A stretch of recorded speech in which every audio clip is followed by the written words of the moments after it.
Hello বন্ধুরা, good evening. সকলে কি করছো, কেমন আছো? আশা করছি ভালো আছো। আর আমরা আজকে সারাদিন সকাল থেকে যুদ্ধ জয় করে বেড়াচ্ছি।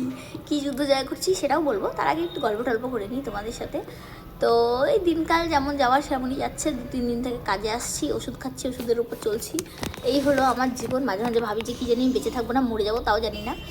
তো যাই হোক, এগুলো বকর বকর করবো না। মেন যে কথাটা আর কি বললাম, আমরা আজকে কি যুদ্ধ জয় করছি সারাদিন ধরে। সারাদিন কমাও তো। তো যাই হোক, একটু ডিস্ট্র্যাক্ট হয়ে গেছিলাম, মানে কাস্টমার এসে গেছিলো। তো যেটা বলছিলাম, আজকে আমরা সকাল থেকে যুদ্ধ জয় করে বেড়াচ্ছি। সেটা হচ্ছে আমাদের এখানে জানোই তোমরা অনেকেই যে বারোয়ারি বাথরুম আমরা ইউজ করি। ওটা তো কমন টয়লেট বলে। চুপ করো তো, আমি আমার ভাষায় বারোয়ারি, ওটা বারোয়ারি। হ্যাঁ, কমন টয়লেট কি, অত ইংলিশ ভাষা না, বলছে না বাংলা ভাষা ইউজ করতে। আরে ওইটা যাই হোক, ওইটা না, কোনো ম্যাটার না। হ্যাঁ, ওইটা হচ্ছে বারোয়ারি বাথরুম।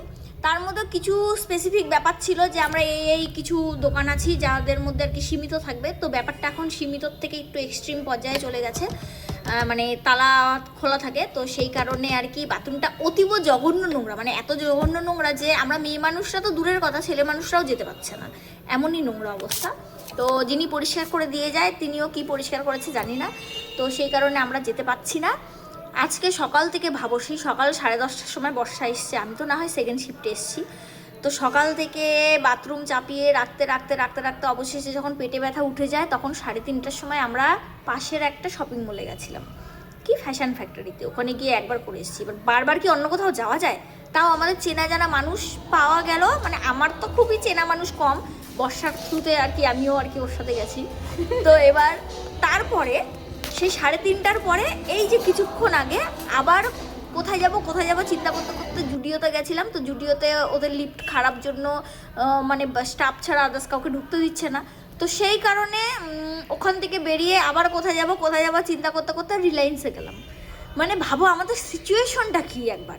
আমি এখন চিন্তা করছি, এখন ইউরিন ইনফেকশন যদি হয়ে যায় এর দায়গুলো কে নেবে? হ্যাঁ, সেটা হলো পরের কথা। তো ওখানে রিলায়েন্সে গেলাম, যাওয়ার পরে প্রথমত তো 1তলা থেকে 3তলা পর্যন্ত হাঁটলাম, ওয়াশরুম খুঁজে পাচ্ছিলাম না। তারপরে আর কি 2তলায় ফাইনালি একটা বাথরুম পেয়েছি। একজনকে জিজ্ঞেস করলাম, বর্ষা জিজ্ঞেস করলো আর কি, বললো ইউজ করো, বললো হ্যাঁ করো, কোনো ব্যাপার না। ওরাও দেখিয়ে দিল যে মানে এদিক দিয়ে যাও। তো গিয়ে দেখি যে বাথরুমের ভিতরে অলরেডি কে যেন বসে আছে, সে আর বের হয় না। তারপরে কতক্ষণ ওয়েট করতে করতে করতে করতে লাস্টে তো আমি বর্ষাকে বলছিলাম যে চলো তোমার মামার বাড়ি যাই, কতক্ষণ লাগবে যেতে।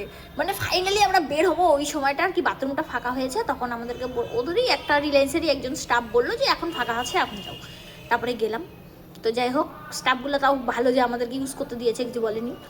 তো হচ্ছে তারপরে রিলায়েন্স থেকে মানে কাজকর্ম করে তারপরে আর কি ফাইনালি আসলাম। এবার আমি চিন্তা করছি বর্ষা তো 8:30টায় চলে যাবে, ওর কোনো ব্যাপার না, আমি মানুষটা 9:30 পর্যন্ত কী করবো?